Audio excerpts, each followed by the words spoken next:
Hey, I'm a barber out here. You got time for a free cut after? I ain't gonna lie, yeah. Yeah? What is your name, bro, and what do you kind of do? I'm Joshua. I'm originally from Dallas. I'm born and bred. At the moment, I'm kind of between everything. I'm 29. How was it growing up in Dallas, Texas for you, bro? I grew up in Oak Cliff, and Oak Cliff is it's predominantly black. Growing up in Oak Cliff as a white boy, I had it hard. It probably made it to where I'm a little more resilient to comments and questions, and I'm used to it. I've got 10 plus in the system. It didn't take very long for the white boys this and white boy that to not bother me. So if anything, just toughened me up. Talk to me about some of the struggles you had to face, you know, being white in a predominantly black area. Everyone always thought I was an easy come up. I couldn't fight. Oh, the white boy ain't got nothing. People don't realize when you get beat up every day, you either die or you learn how to fight back. So I know you say you did 10 years in the system. Talk to me about that story. What led you down that path and what you would have said to prevent yourself to going in that system? Toxic relationships. Make sure you pay attention to them. And not so much as just the outward, oh, she cussed at you in public. Nah, like really look at what makes it toxic for you to be in a room. Me and my girl were like that, you know what I'm saying, my baby mama. And I used to leave the house all hours of the night because of this. Leave my apartment, just so you can, you know what I'm saying, I can get away from you. Go to my homeboy's house for 2-3 days, chill, smoke the blunt. About 2 days smoking, shit, I'm bored now. Now I want to go wild out. Now this diamond dub sack ain't doing nothing. Cause now I done got 5-6 homeboys with me now. We start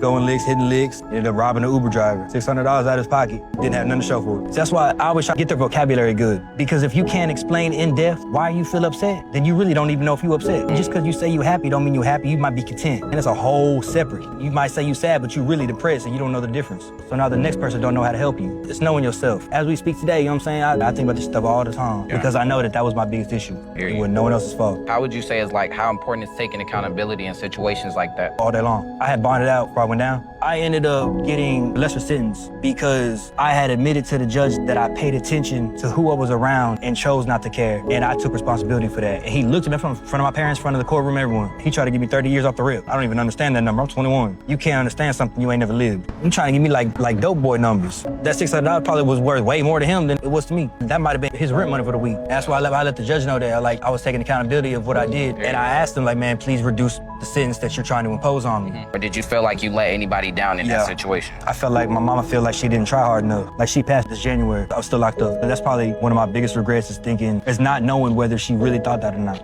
As a dad myself, I can only think about it like, if my point of view, I feel like I'm not trying hard enough. And fam, I'm trying, and I'm still not trying hard enough. So as a parent, I feel like that's always gonna be a constant feeling, but whether it's a valid feeling or not, I feel like she felt like she was validated in it. And that's probably one of the worst feelings I've ever had. Tell me about like, what would you have told your younger self in that situation to prevent you from, you know, letting down your mom or going to jail? What's one thing you would have told your younger self or anybody who live in that street life to do to prevent that from happening?